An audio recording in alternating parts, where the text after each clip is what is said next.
Welcome into a KARK Fox 16 Plus Sports Extra. I'm your host, Courtney Mims, and I have a very special guest with me, and I'm so appreciative that he's able to sit down with me. If you're a Hog fan or even a Memphis Tiger fan, you might know who he is. Punter Reid Bauer joining me on the show now. And Reid, I wanted to have you on the show because you have such a unique perspective.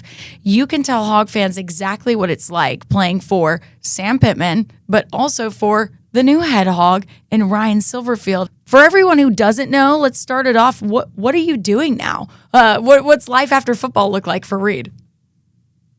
Yeah, I've been since retired, and I'm living out in Austin, working in IT procurement, just enjoying my life and enjoying seeing where the Hogs can be in this upcoming season.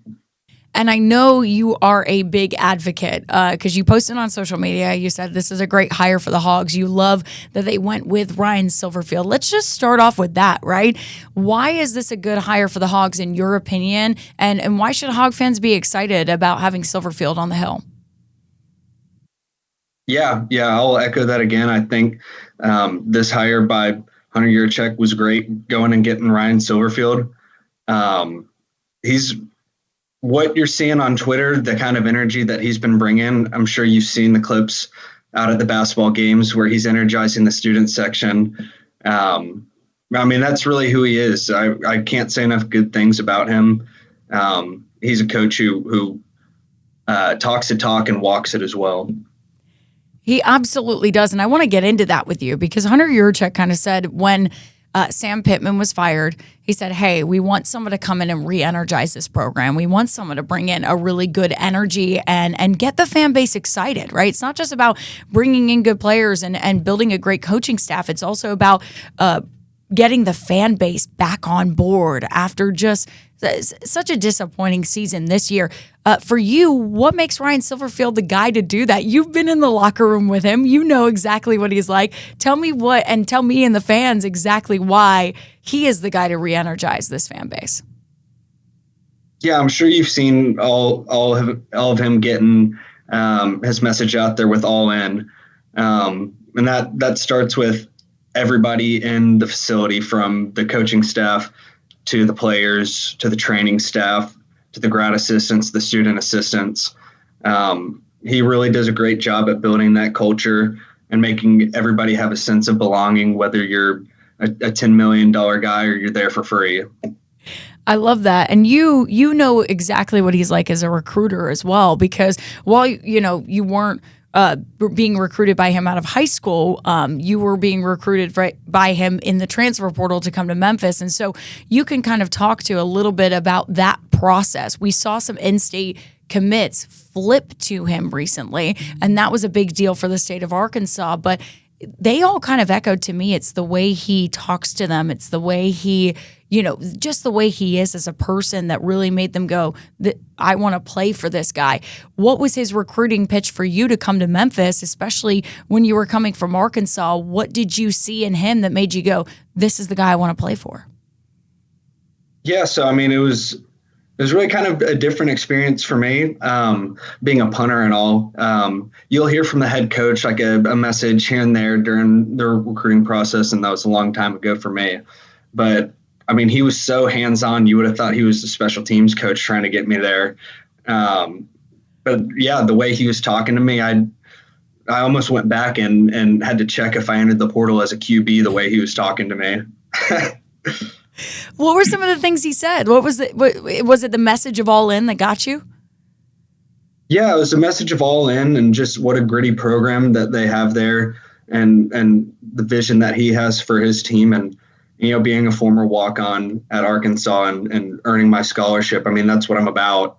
I was with the Razorbacks for 5 years, and it was the greatest 5 years of my life. And just having an extra year to play for that COVID year and have a coach that had interests like that and his values like that, it was a no-brainer in the way he was showing interest in me and calling me. And I think it really he does that with everybody. Even if you're a recruiter, you're just someone he meets for 5 minutes.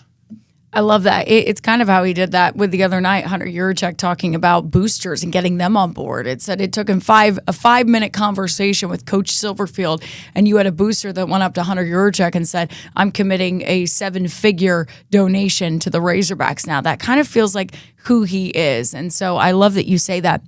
What's a little bit, I guess, because I'm sure Hog fans want to know, and maybe you can touch on this too, the differences maybe between going from Sam Pittman and the Razorbacks to Memphis, and just maybe the differences in who they are as coaches, or maybe some of the similarities as well. What should people expect, I guess, in terms of differences? Yeah, I mean, as far as differences, I mean, I'd like to start with just the similarities, just because they both had such a great impact on my life and have shaped me into the man that I am today. I mean, they're as genuine as it gets, and they really know they can bring a spark to a team. I mean, there's great things to say about both of them, but as you know, and everybody knows, it's a cutthroat business, and it's a game of inches. The SEC is a tough conference to play in. Those things happen, but I mean, I really think one of Ryan Silverfield's greatest strengths is just when we start over the new calendar year, and we're in spring ball and we're in summer camp and all that good stuff, he starts it from there. Just like, I mean, being a punter, sometimes you think you're on the outside and the kickers are kind of off on the other field doing their own things, but we're right there in there. We're having small group talks and really building that brotherhood early on, and that's where at Memphis, I think we were down at halftime in just about half the games that we were in, and he's that equalizing force in the locker room. Since he lives the culture, and it's his culture that he brings to us and instills onto us. He can reset that at locker room, and we build that brotherhood over time, and I think he's really going to do a great job of that here in Arkansas. Talk a little bit about the being in the locker room with him, because like you said, I mean, this is something that Razorback fans know all too well, is especially this past season and in the Sam Pittman era, just those close losses where you just, man, if we just did this or this happened, we'd be able to win these games. And I mean, you're talking about a different team. If you flip those 1-score losses and the result of those games, you're talking about this is crazy, a college football playoff contender, right? Ryan Silverfield, like you just mentioned, in the locker room when you're down in those Memphis games, what was he like? What was the attitude, and why was he able to turn the tide in those games? What was the message in those games where you guys were down?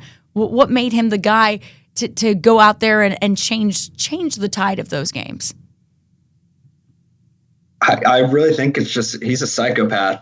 In a good way, in every way possible. I mean, we did not, no matter how much we were down, you almost feel comfortable with that level of craziness that he brings, just shouting in the locker room. You'll get sound bites at practice, just yeah, like a feral beast. But I mean, he brings that energy, and you just never, you're not down until that final time hits zero. And that's just instilled from us, and not even looking at a scoreboard kind of thing. It's just who his teams are. Can you explain for people, because the all-in mantra that he has, and you even tweeted it, I hope everybody's all in. What does that mean as a player, as a former player of his? Like, can you kind of express what that means? I mean, I guess, fans know a little bit, like, yeah, all in. We're all in for this team, for this building, for this program. But for you, what does it mean to you? You're either all in or you're out. You can't be halfway in.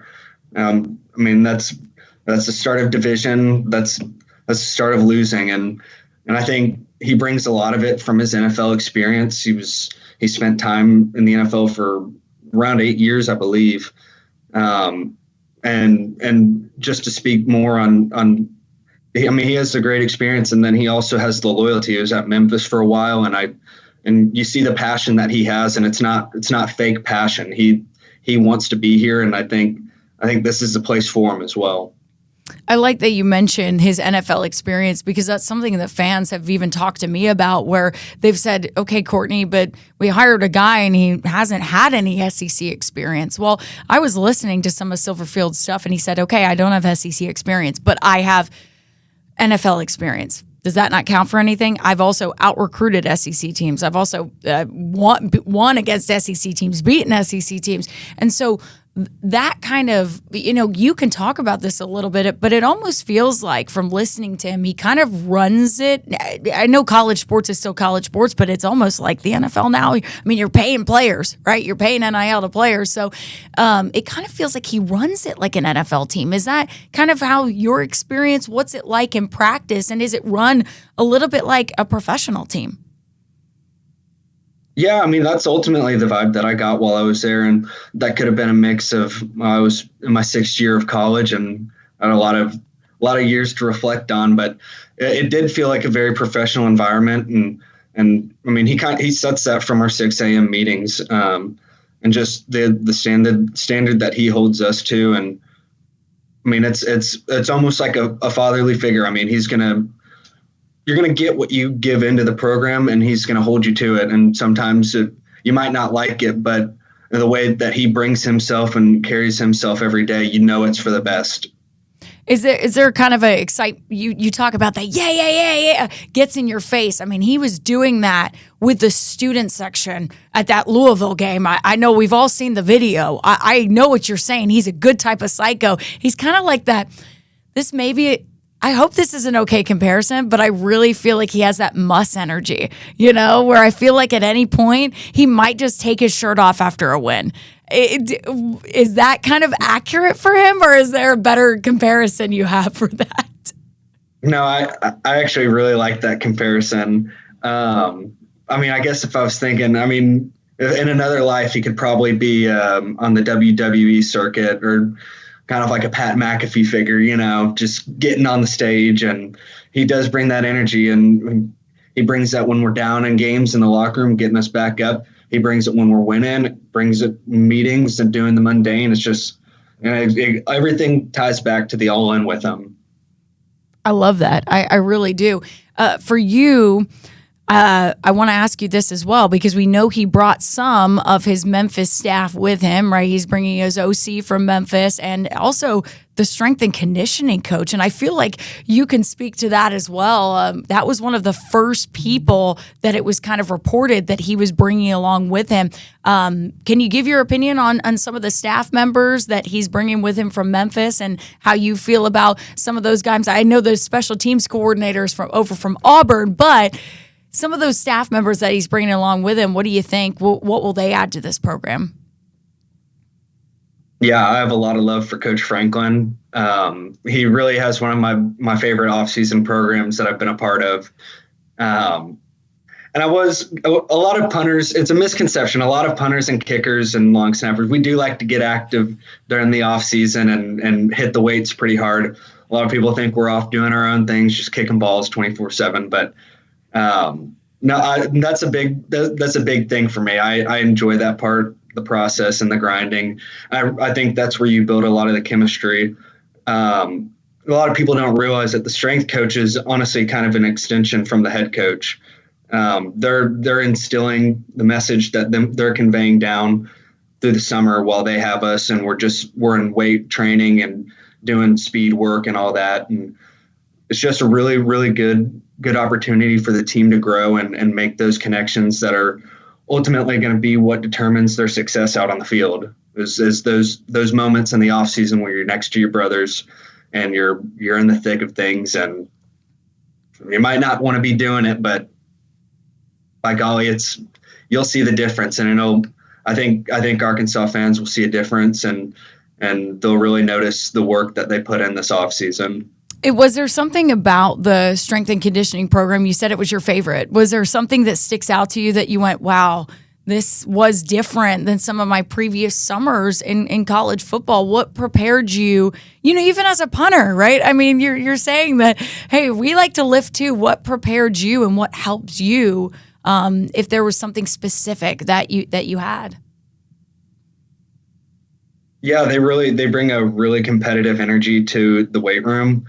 Um, we do during the off season, we have quite a few testing days where we really get after it, and it's almost for bragging rights. Almost you're seeing how much you can power clean, how much you can squat, and we have these top charts going on that are live updated as people are going. So you're constantly trying to really be the best version of yourself, and they do a great job of just encouraging people to get that extra work. I mean, and I think that's just with the message that's preached to us every day under Coach Silverfield. You'll see it in the weight room. People love to stay after with that crew, and they're always there to help, whether it be recovery or just need someone to hang out with during the day. They're a really great strength staff that's coming over.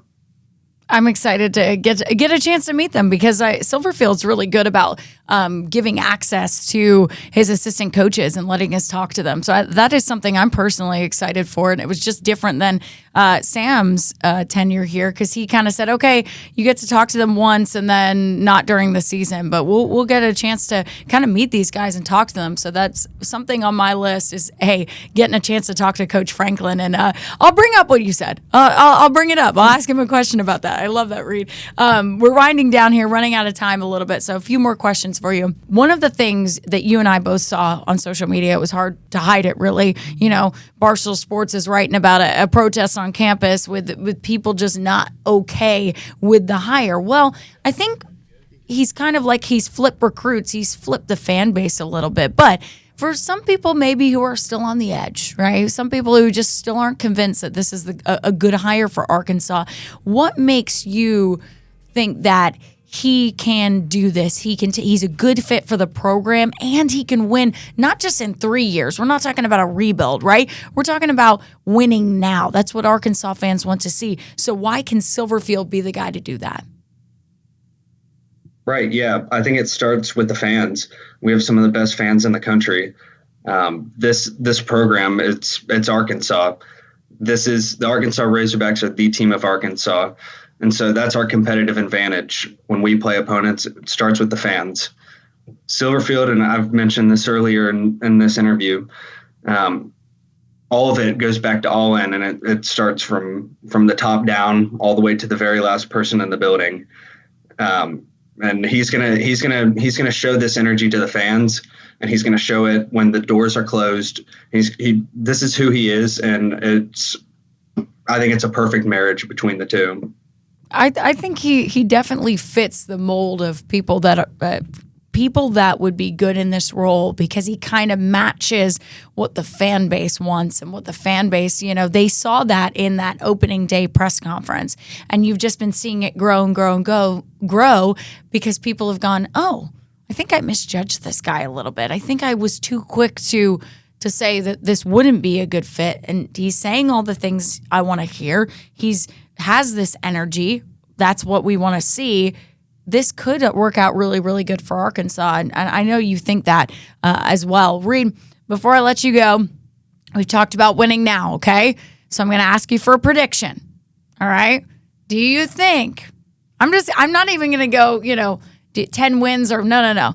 I'm just going to go, do you think Arkansas can make a bowl game next year, which I think would be a major turnaround, especially with the schedule. So do you think they can do that year one under Ryan Silverfield?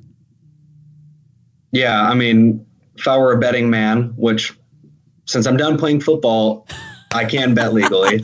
Yay! I would say yes, because the energy that he brings isn't fake. It's going to be this gritty, punchy in the mouth kind of thing every time, and the confidence that this team will have, and starting with the leadership and the brothers around him and everybody supporting them from academics to strength and all that. It's going to be a really special year, and I think the program is on the up and up with him. I love it. We'll end on that good note. And we'll end on a good note, right? We'll end on the nice 6 wins. I hope that he can do it. Hey, I hope he can do even better than that, right? Because I'm just going 6 wins. If he can get a bowl game in the first year with that tough schedule, I think, there's a good place to build off of, as long as they don't go 2-10 again. That's all I'm asking, okay? I know you're asking for that too, Reid, as a former Razorback. Where can people follow you if they want to keep up with you? what you're doing. Yeah, you can follow me on Twitter at Reid Bauer 70. Cool. I know you follow the Hogs, and I know you tweet a lot about Arkansas as well. So I'm sure you'll be watching and supporting Ryan Silverfield as he goes on into his first year as the head football coach. Reid, I appreciate you so much for joining me today and hopping on the show and being able to do this and spending some time with me and giving your perspective. Thank you so much. Yeah, thank you so much for having me. Go Hogs.